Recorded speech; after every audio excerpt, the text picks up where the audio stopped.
வணக்கம். ஓம் லோமுத்ர சமேத அகத்தீசாய நம. மீனாட்சி சமேத சொக்கநாதாய நம. பெற்றவர்களுக்கு நாம் செய்ய வேண்டிய கடமை அப்படிங்கிற ஒரு விஷயம் இருக்குது. அதை இப்போ உள்ள காலத்தில் கலியுகத்தில் எல்லாருமே மறந்துட்டோம். கடமை அப்படின்னா நம்ம கடைசி காலத்தில் அவங்களுக்கு வந்து படுக்கையில் பார்க்குறது, கொல்லி வைக்கிறது, அவங்களுக்கு செய்ய வேண்டிய விஷயத்தை செய்கிறது, அது மட்டுமே கடமை இல்லை. நம்ம வந்து குழந்தையா இருந்து நம்மளை கெட்டி கொடுக்குற வரைக்கும் நமக்கு வந்து நம்ம என்னெல்லாம் சேட்டை பண்ணியிருப்போம், தப்பு பண்ணியிருப்போம், எல்லாத்தையுமே அவங்க பொறுத்து நல்லபடியாக நம்மளை வந்து கரையேற்றிருக்காங்க. அதே மாதிரி பெற்றவர்கள் வந்து எப்போதுமே ஒரு நொடி கூட இல்லாமல் எப்போதுமே வந்து அவங்க நமக்கு நல்லதே செஞ்சிட்ருக்கணும் அப்படிங்கிற ஒரு விஷயத்தை வந்து நல்லதுங்கிறத காட்டியும் அவங்க எப்போவுமே நமக்கு வந்து தியாகங்கிறத செஞ்சுக்கிட்டே இருக்கணும் அப்படிங்கிறத எல்லோரும் நினைக்கிறீங்க, எதிர்பார்க்குறீங்க.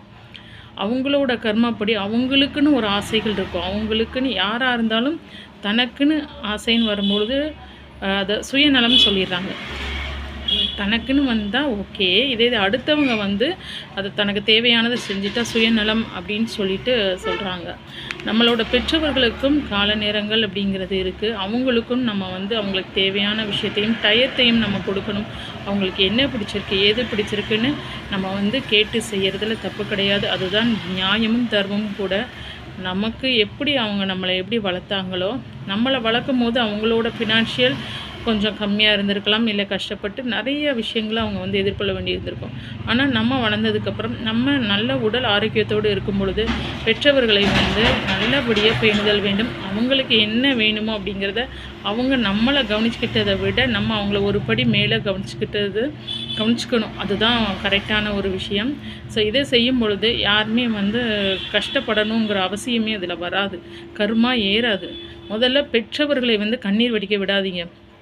கல்யாணம் ஆனதுக்கப்புறம் நமக்குன்னு ஒரு கௌரவம் வந்துடும், மரியாதை வந்துடும். இதே வார்த்தையை கல்யாணத்துக்கு முன்னாடி நம்மளை திட்டியிருப்பாங்க, வச்சுருப்பாங்க, அப்போல்லாம் ஒன்றுமே தெரியாது. ஆனால் கல்யாணத்துக்கு அப்புறம் திட்டுனா நமக்குன்னு ஒரு குடும்பம், நமக்குன்னு ஒரு கணவர் வந்துட்டார், மனைவி வந்துட்டா அப்படின்னு சொல்லிட்டு நிறைய பேர் மாறிடுறீங்க. ஸோ தயவு செஞ்சு உங்களுக்கும் வேலைகள் இருக்கும், கடமைகள் இருக்கும். அது ஒரு பக்கம் நடந்தாலும் பெற்றவர்களை என்றைக்குமே விட்டுறாதீங்க. அவங்களுக்கு வயசான காலத்தில் அவங்களுக்கு தேவையான துணியும் தேவையான பணமும் சாப்பிட்றதுக்கு உணவும் இருக்கிறதுக்கு என்ன விஷயமோ வாழ்கிறதுக்கு என்ன விஷயமோ அதை தயவு செஞ்சு எல்லோரும் செஞ்சு கொடுங்க. நியாய தர்மப்படி அதுதான் கரெக்டு. அதுக்கப்புறம் நம்ம எந்த தெய்வத்தினாலும் வழிபடலாம். முதல்ல வந்து நம்மளை பெற்றோர்களை கவனிக்காமல் நம்ம என்ன இறை வழிபாடு பண்ணினாலும் அது ஒரு எல்லைக்கு மேலே நமக்கு வந்து வராது அதோட நன்மைகள். தயவு செஞ்சு பெற்றவர்களை கவனிங்க, அவங்களுக்கு நல்லதை செய்யுங்க. திருச்சிற்றம்பலம்.